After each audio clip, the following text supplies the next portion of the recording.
Hello everybody, welcome to the 9th installment of grading YouTube essays, and today we got a special one actually. This is another essay that I actually rather enjoyed. It's also not an argumentative essay, rather it is exploring a topic, and as we're going to see, she'll explain that's the topic of metaphysics. So it's also a bit of a different than our usual types of videos we cover. So it's also well put, well structured, so I thought this was a good example of a good essay. Miss Philosophy 2 here puts together what she's saying very well. And, you know, I thought we needed a bit of a palate cleanser after the last couple of people. Because, yeah, it's been nothing but fucking train wrecks for the last couple of installments. So hopefully this is a nice one that we can enjoy together. So, let's get started. Ooh, I gotta rewind it.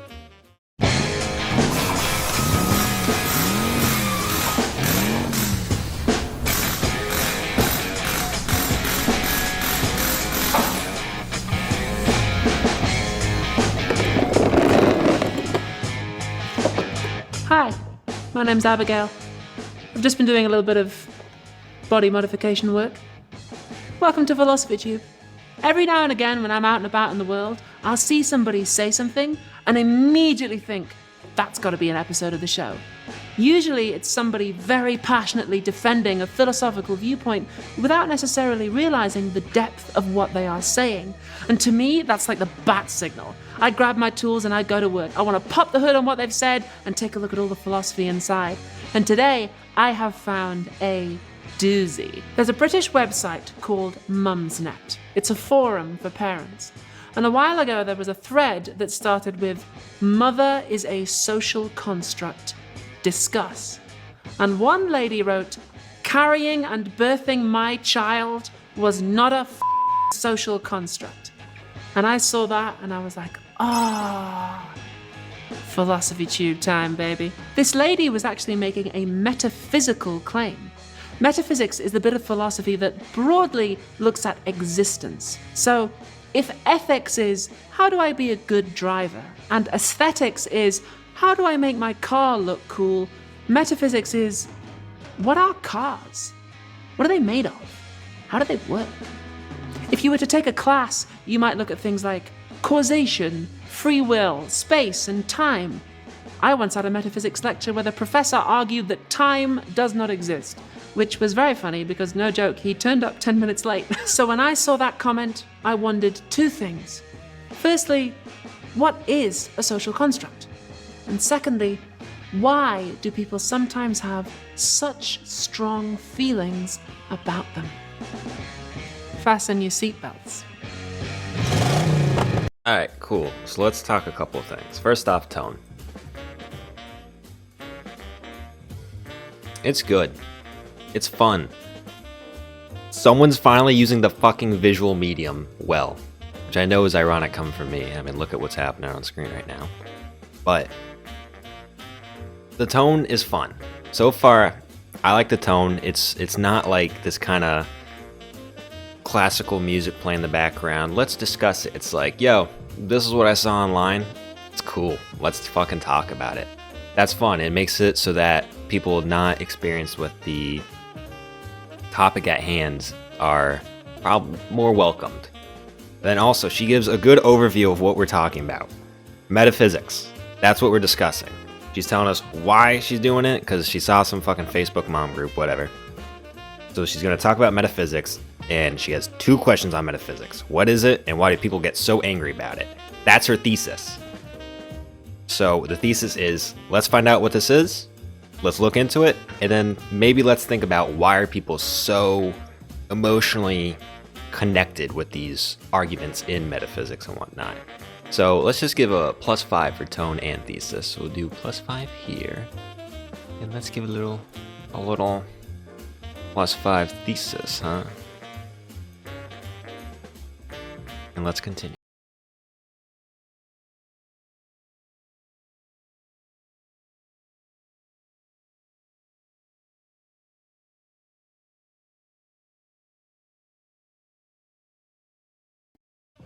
Does anyone else see that? Like right there. I think it's a sponsor. Am I sponsored? Recently, a jury ordered Meta and YouTube to pay millions for their role in designing and promoting addictive platforms. They knew their apps could contribute to anxiety, depression, and body image issues, but did not share these risks while prioritizing profits. The recent historic verdict underscores the consequences of those decisions. If you or your child spent years growing up on social media and experienced serious mental health struggles, you should hear this. Morgan & Morgan is stepping up to hold these platforms accountable for the harm they caused. You can use the link in my description or scan the QR code to take a short quiz to see if you qualify for a case. You may be entitled to a potential recovery of over $1,000. Damn, that's crazy. I didn't think there would be a sponsor in the video. Man. Good, James is a sellout, I guess. Anyway, sorry. Let's continue. Philosophers draw a useful distinction between an object and its properties. This car is silver. It has the property being silver. I could paint it a different color, take that property away, give it a new one, but it would still be the same object. You might well wonder, how many of the properties can we take away before the object is gone? We finally have it. An in-text citation.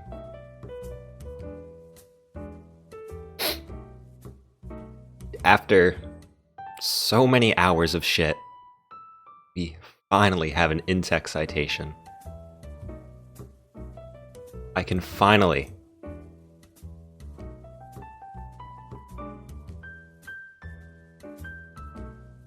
give +3 for citation. Thank you, Philosophy Tube, for finally having enough fucking care for your work to actually put in-text citations. And she has a bibliography too. It's not formatted correctly, but whatever. Finally, this is what really made me want to cover this. She fucking actually sources shit. She's not lazy. Oh my god, fucking finally. If I give this car new paint, new engine, new brakes, new electricals, is it still the same car? That's the kind of question a metaphysician would think about. For now, though, you understand this distinction between an object and its properties. And there's different kinds of properties too. Some we would say are intrinsic. That means you can't really separate the object from the property. It's an intrinsic property of triangles that they have 3 sides. If you take that away, it's not a triangle anymore. Others we would say are relational. This car has the property being next to me. But if I move, then it doesn't have that property anymore, because it depends on my location. If this car was my favorite, we would say that it has the property being my favorite, which is not only relational, but depends on my feelings rather than my location. And now, here's the $1 million. I'm gonna give more points for explanation. This would also be definition. Notice how she gave us terms, and then she broke down what those fucking terms are. Everyone in the audience right now, what is an intrinsic property? Boom. You could just rewind it and figure that out. It's that fucking easy. It's not that hard. It really is not that hard to just give me a sentence to explain what you're talking about. It might sound like I'm glazing her, but it's because she actually puts in the fucking bare minimum effort in a fucking essay. About goddamn time. Holy shit. A question. What kind of property are things like being a woman, being a man, being black, white, gay, straight, whatever? Are they intrinsic? Are they relational? Are they something else? What do they depend on? They are pretty important. I guarantee that properties like that have shaped your entire life. They've sure as hell shaped mine. So, what the heck are they? In offering my theory of I'm also going to give another +3 for thesis for why we should give 2 fucks about what she's saying. These are things that affect our lives. Whether or not you fucking realized it, the shit I'm talking about has affected you. Listen up, is basically what she just said. Social categories, the aim is to reveal the cogs and belts and arrangements of parts in machines that often are oppressive. To start solving this puzzle, I'm also going to give another +3 for citation. we can do something that philosophers love. And if you enjoy this, then you should absolutely study metaphysics, because this is like half of it. Imagine another Earth called Earth 2. And on Earth 2, they have all the same ideas we do about sex and race and gender, all those same categories, but they also have an extra one called Schmite. Schmite is very simple. There's two kinds of people on Earth 2, bigs and minis. Bigs is any adult over 5 feet tall, and minis is anyone under. And let's say that whether you're a big or a mini really affects your life on Earth 2. Like, if you're a big, you can get a better job, you can get a nicer house, you're allowed to marry whoever you like. If you're a mini, life is hard. Suppose we were to meet the people of Earth 2, and we said, Schmite is just a social construct. Being a big or being a mini, those are clearly relational properties. They depend on how other people feel about you. They might say, no, it's not. It's not about feelings. It's objectively observable. Look, I have a tape measure. I can tell whether someone is a big or a mini. Reaching tall things on my shelf is not a f***ing social construct. But we might come back and say, okay, yeah, you can measure somebody's height. Nobody's denying that. But what we're driving at is, why do you care? Why have you constructed your social systems around this feature? Maybe you've got a good reason for it, but on Earth 1, we don't do that. We have the property being tall, but we don't have the property being a big or being a mini. So you guys must have invented them. And all the Earth 2 people will be like, you guys are weird. Meanwhile, the people of Earth 0 are looking at us going, whoa, what's all this stuff about race and sex? I mean, we understand skin color and reproductive organs, yeah, we're not erasing anybody's biology or anything like that, but you guys divided your whole population and you based your whole society around this? Why? And maybe we'd say, well, it's evolutionary psychology, you know? On Earth 1, some of us can carry children, some of us can't, so we evolve different societal roles and we make that distinction. Carrying and birthing a child is not a f***ing social construct. And they might go, okay, yeah, but what about Mother's Day cards? I mean, are you seriously telling me that you evolved to buy each other those? Get out of town. There's definitely some aspects of being a mother. Okay, I'm just gonna stop, because at this point I'm just plagiarizing. I'm gonna give another fucking +3 for explanation, because she's actually, again, she's breaking the concept down. She gave us the concept, and she gave us the two terms, and defined them. And now she's applying it to an example so that the audience can see what's actually happening. In this planet, they segregate based off height, and we think that's silly. In our planet, we segregated based off race. People from another planet would probably think that's silly. And as you see, she's gonna bring it in a fucking another planet, and maybe even another planet, I don't fucking remember. But she's taking the things she just told us about, explained what it is, and is now giving us an example of it. Again, it's not hard. The only reason you can't do this in essays is because you're fucking lazy. Or because you aren't knowledgeable enough on the source material. And oh, and I just saw it. She fucking has another citation too. Give another +3 for fucking citations. So, let's continue. That you've invented. I mean, there's nature, you've got your natural properties, yeah? But then you guys, you've added a whole bunch of stuff on top of that. You're doing augmented reality shit. Another +3 for citation. It's gonna be like the opposite of humanity. She actually fucking sources shit. Like projecting extra properties onto the world. On Earth 0, we don't have any of that. We've just got the natural properties, no additives. And then suddenly, in come the people from Earth -1. And they're like, whoa, hold on there. What's all this stuff about natural properties? The only reason that the people of Earth 2 bother to measure height, the only reason they have a concept of height, is because they care about Schmite. The act of measuring someone's height isn't a neutral thing that happens before they get assigned big or mini. When you measure something, you're already assuming that there is something there worth measuring. So these supposedly objective natural properties of yours are also social constructs It's not augmented reality, it's full VR, son. On Earth -1, we don't have any of that. We're all just vibing. Presumably, life on those other Earths would look a little bit different. If you were walking around Earth 2, you'd see signs with like bigs only and stuff. Because social constructs shape our environment. Suppose we took a whole city of people here on Earth. Oh my god, another +3. See, it's the only reason people don't source shit is because they don't know how to or they're lazy. Because it actually fucking takes time to source. Like just like setting up my references section in the description of all my videos. That's probably like an hour. Just to make sure I format it all correctly and I properly referenced it in the video. It's not hard. You just have to not be lazy. Earth 1, and we erased their memories so they didn't know about sex and race. Would they reinvent those categories when they saw their environment? Would they look at public toilets and go, oh, hey, there's 2 different spaces here. But in our homes, we've only got 1. What's up with that? Would they go, oh, hey, we've got darker skin and we all live on the bad side of town where the houses aren't as nice? Why? Our social constructs have shaped our environment, which in turn reinforce our social constructs.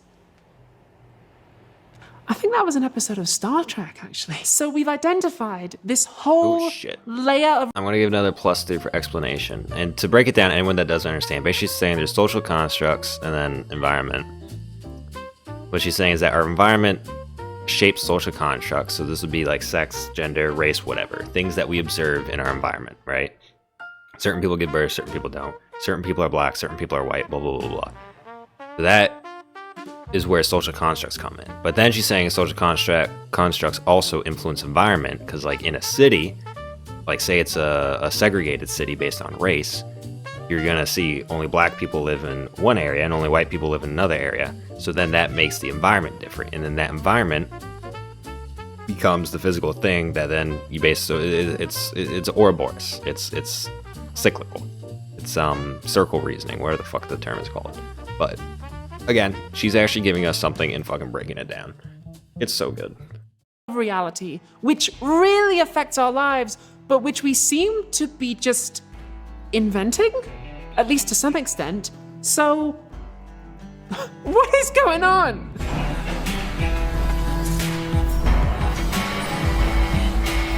If you ask 3 philosophers how social constructs work, you'll get 4 theories. So we're going to look at one by a philosopher called Oshta. She's Icelandic, so she only has 1 name. I chose it not because I have any particular attachment to it, but because I think it's interesting, and it'll give you a flavor for how philosophers tackle these questions. It goes like this. Suppose that you're watching a game of baseball, which, if you've never heard of it, is like cricket, but it's even worse. The guy who throws the ball, the bowler, he throws it towards home wicket where the batsman is, and he hits it. And the bowler has to throw the ball within a certain zone. And if he gets it in the zone and the batsman misses, that's called a strike. And if you get 3 strikes, then you're out. But it has to be in the zone. If he throws it up here, then it doesn't count. And if it's very close to the zone, all the spectators go, oh my God, was that a strike? And then the umpire has to decide. Oshta says there are natural properties about the trajectory of the ball. She calls them underlying properties or base properties. So she's thinking more augmented reality than full VR. The umpire is trying to keep track of those underlying properties, and in order to do so, he confers the social property being a strike onto the pitch when he says, strike 1. So according to Oshta, being a strike is a social construct that serves some purpose in the game by keeping track of the ball's underlying properties. Similarly, on Earth 2, being a big is a social construct that serves a purpose in a social game by keeping track of people's height. Each of us has a lot of features. Pause, dude. Oh my God. This is going to be a +5 under explanation, but it's also going to be drawing from citations since she's pulling from Oshta here. Again, she's breaking it down. She's saying like, okay, now we have these kind of social markers, and it's used to keep track of like intrinsic observable properties. And she's saying the baseball falling in or out of the batter's box is something that it has. Us declaring it a strike is us terming it something else, and we call it a strike so that we can keep track of what that property was, whether it was in the batter's box or outside the batter's box. And only some of them matter socially in a particular context. Examples: I'm 168 centimeters tall and have shoe size 39. I have short hair and I'm wearing black pants. I speak English with an Icelandic accent. I'm extremely nearsighted, have moss green eyes and pale skin, breasts, broad shoulders. Some of these features matter socially in a context. Others do not. What is it for a feature of you or me to matter socially in a context? The answer I give is, a feature is socially significant in a context in which people taken to have the feature get conferred onto them a social status. That last bit is important. Baseball's one thing, people are another. Properties like being a woman, being a man, a mother, black, white, that's not a game. That's your life. Consider the property being cool in the context of a high school. If you're cool, you might be able to get away with stuff that other people can't. But at the same time, there could be expectations on you that might be stifling. It's a lot of pressure being cool, I imagine. It's pretty... I'm going to give another +3 for explanation, because I'm going to be honest, when I first watched this, that last part kind of sent me in a bit of a doozy, because I'm like, okay, I kind of see what you're saying. But the school example is actually good. Basically, it's labeling theory. For all my other criminology or sociology people, it's kind of like labeling theory, where when you are labeled as something, you can do certain things, but there's also expectations of you, and it's put on you, and it can become reinforced in the self-fulfilling prophecy bullshit. So it's basically just labeling theory, at least how I interpret it from a more criminological lens. Pretty clear how you get a strike in baseball. It's less clear how you become cool, because there aren't really any rules. People just start treating you differently and you thereby acquire coolness. Nobody really... Let's give another +3 for citation. decides it either. There's no umpire at the school gates going, "You're cool." It's just the community decides to confer coolness on you, or not, maybe even unconsciously. In baseball, the umpire was trying to keep track of the underlying properties of the ball's trajectory. On Earth 2, they were trying to keep track of the underlying property of height. But what is the underlying property of being cool?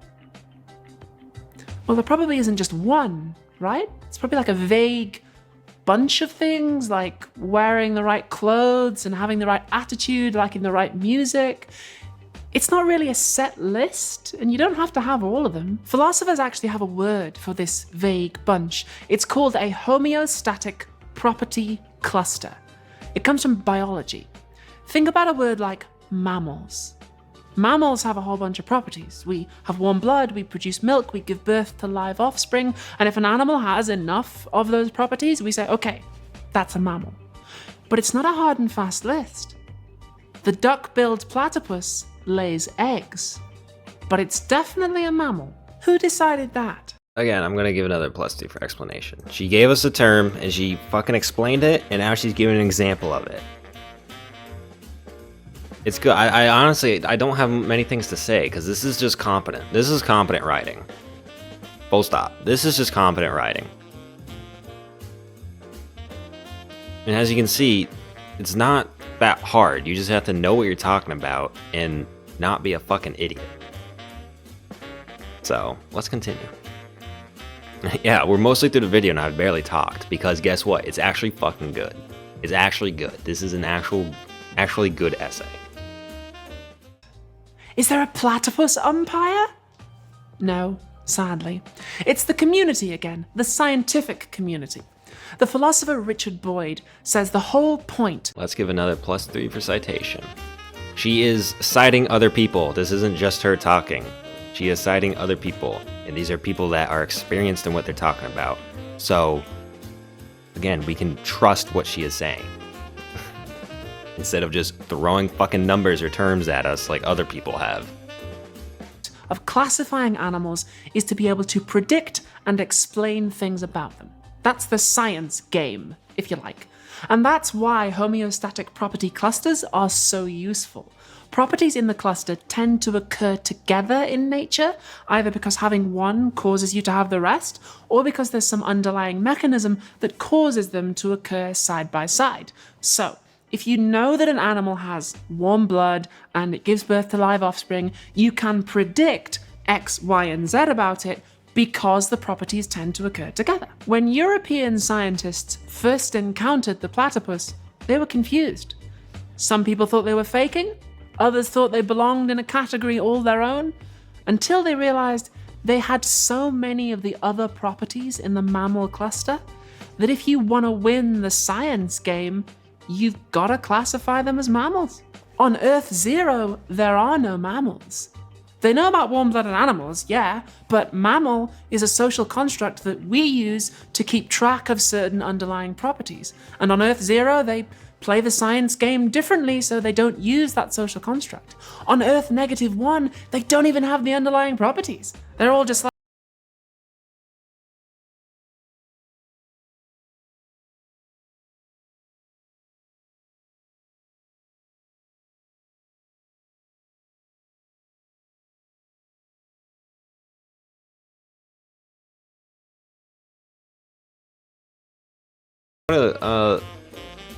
I'm gonna put this as tone. Transition. That was a really good transition in part 3. Like it was really good. Transitions are important. I'm terrible at transitions, but that was actually that was smooth. Remember earlier on, I was talking about how the high school community confers the property of coolness on you? Or the scientific community conferred the property of mammal on the platypus? What if communities disagree?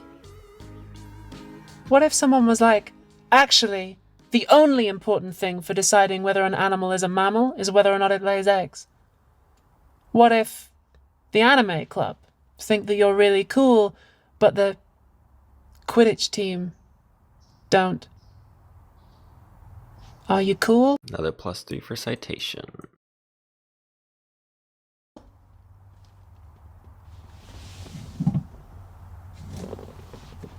Or not? Oshta says, there is literally no answer to that. There are underlying properties about you, but the social property of coolness and what exactly is in the cluster we're attempting to track depends on the game we're trying to play, which might not matter so much for being cool, but there could... Another +3 for citation. Also, this kind of reminds me of Aristotle talking about living for honor. So Aristotle said that you shouldn't live for honor because it's something other people give you. So it's easily given and easily taken away. So if your happiness is based off honor, that's stupid because other people can take away your honor for reasons that you can't control. Because he's like, you can wake up the next day and the shit you do is no longer honorable. This really reminds me of that, actually. So I think it's cool how these arguments and these questions keep reappearing. Could be some other social properties where it might really affect your life. If And another +2 for citation. Oh my god, we're eating good today. Somebody refused to confer them on you. We've been talking today about baseball and platypuses, but obviously what we're really talking about is sex and race and gender and all that good stuff. When I wrote the script, I deliberately went a bit more abstract with it because sometimes when we talk about social constructs, people get...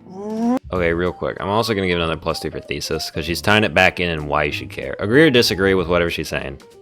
She is tying it back into the real world where it's like, all right, I was doing all these analogies, but no, this is why it actually matters because it affects things that affect us on our day-to-day lives. So that's going to be another +3 because, again, she's tying it all back into her thesis and the theme of this essay. Really angry. Like, remember earlier on, I talked about social constructs being full VR rather than augmented reality? That was a reference to a philosopher called Judith Butler. They wrote a famous book in the 90s called Gender Trouble, in which they argued that sex is a social construct, as opposed to a biological natural property. It's a pretty fascinating book. It spawned a lot of interesting philosophy. Maybe we could talk about it in detail another time, but people get so angry about it. Even today, people protest Judith Butler which is wild. Another +3 for citation. For in-text citation there. I mean, nobody ever protested Socrates. Everybody loved him. Unfortunately, some... Yeah, to anyone that's not watching, Socrates, who was the foundational thinker for modern Western society, he was executed for his ideas. So I imagine there's a good amount of people that know that, but I imagine there's a lot more people that don't know that. Socrates, he started modern Western thought. He was killed because of his ideas. Or not even his ideas, it's just because he went around asking questions. And people hated that he asked questions and showed that they don't know as much as they know, so much that they put him on trial and executed him. So just keep that in mind whenever someone starts talking about philosophy and this is what we have to do. The guy that started most of our modern thinking was killed because people didn't like his ideas. Some of the people who get angry about social constructs aren't really making a philosophical argument so much as they are trying to rationalize a dislike of trans people. Especially in my country, the debate about who does and does not have the property, being a woman or being a man, isn't really about metaphysics. It's just a kind of proxy way of deciding whether people like me get healthcare and human rights, which is a shame. I mean, I think this philosophy is kind of interesting on its own. I'm going to give another +3 for citation. Yeah, another in-text citation. I wish we could talk about it without that.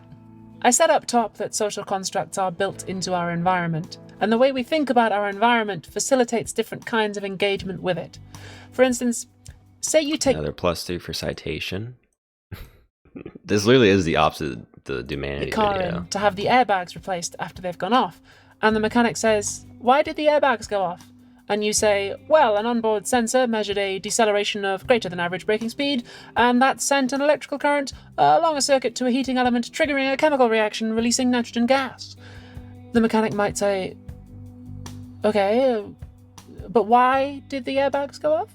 And you say, "I had 19 pints and crashed into a wall." If you give that first explanation about sensors and nitrogen, well, then I guess we just have to fit another airbag. But if you give the second explanation about drunk driving, well, now we need to talk about your insurance. Another +3 for explanation.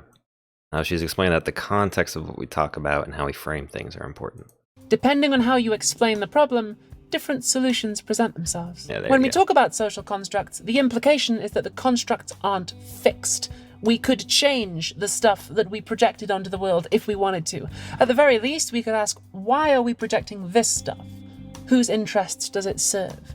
There's an inherent possibility of changing society here, which is therefore inherently political, and that can be pretty scary. For instance, consider that the gay rights movement in my country leant hard on the idea of born this way, the idea that homosexuality is innate and therefore can't be right or wrong.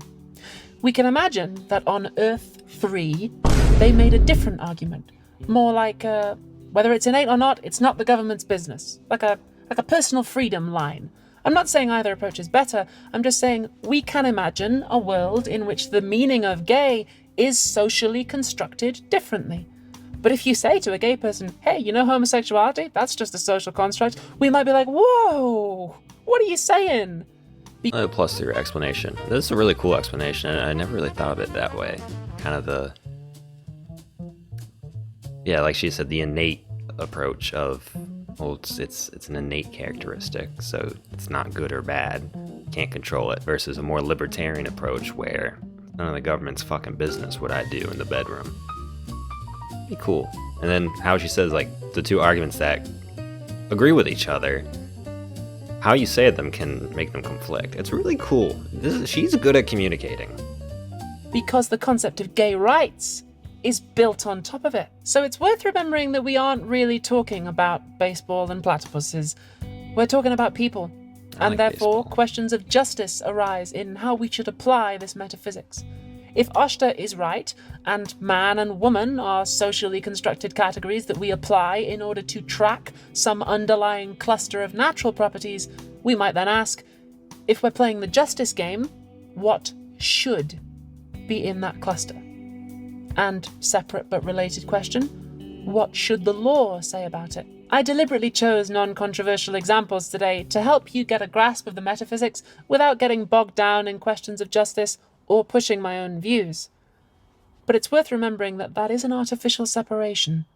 When you leave the classroom, politics and metaphysics will come at you at the same time. We're not just doing philosophy for the hell of it. We are tinkering with the engine of the world here. So drive safe. Alright, that was good. And then her conclusion was really good. It tied in not only to the theme and like the thesis of like what is this and why are we talking about it, but then also back into like the car thing. So it tied back into the set design. It was smart. This is good. This is good. She actually fucking cites shit. This is the biggest reason I want to cover this. So I don't fucking go insane with citations. It's not hard to cite shit. It's hard to actually put the fucking research in. That's what people get wrong. That's when the other people I've covered that don't cite shit, they're too lazy or they're too ignorant to go and do the fucking research like Miss Philosophy Tube is down here. So, let's recap. Thesis was clear and good. What's metaphysics? Why do we talk about it so much? She answered both those questions. Here's metaphysics, and here's why we talk about it. Because it's innately political. It affects our lives. It's race, gender, sex, blah, blah, blah, baseball. It affects our lives. It affects our daily lives, so this is why we care about it so much. The tone, I thought it was funny. I like the visual medium, but that's subjective. But I think she does lay a good tone of, hey, if you don't know anything about philosophy, come on in. I'll explain it to you. Unlike other fucking people with certain fields of academia, she actually explains shit to her audience so people that don't know shit can still follow her her conversation and what she's saying. She explains it. She explains the stuff very well. She defines things, and then she gives explanations, examples, or hypotheticals, like with the baseball analogy, or the coolness analogy, or the platypus. She doesn't just define shit. She also shows us what that means, and gives us an example so that we can better rationalize it and visualize it in our heads. It's good. It's fucking good. And then her conclusion was great. I like the conclusion. Whether or not you agree with her politically, that's besides the point. That was a strong conclusion. So let's tally this shit up because I actually enjoyed this. 7, 10, 15, 18, 21, 27, 33, 39, 42, 44, 47, 53, 56, 59, 2, 55, 8, 61, 66, 82, 88, 91. Alright, 94 out of... I'm just gonna put a picture of Socrates right here, because he is the GOAT. This is good. This is finally a good fucking essay. It's well structured, it's clear, it's well paced, it's efficient, it's just good. If you are trying to explain a concept and inform an audience about a concept that you're knowledgeable about, follow what she does. You need to be very clear. You need to define what you're talking about. You need to give examples of what you're talking about, and you need to connect it to the real world so that people actually listen to what you're saying instead of just like, oh, okay, that's cool, and then forget about it in 2 fucking seconds. No, tell them why they need to care about what you're talking about. This is fucking good. Great structure, great tone, great thesis, great conclusion. It's good. Compare that with the fucking other people. Compare that to like Dumanity's video. It's good, and it's fucking cited. She cites shit. Oh my god, look at all these references too.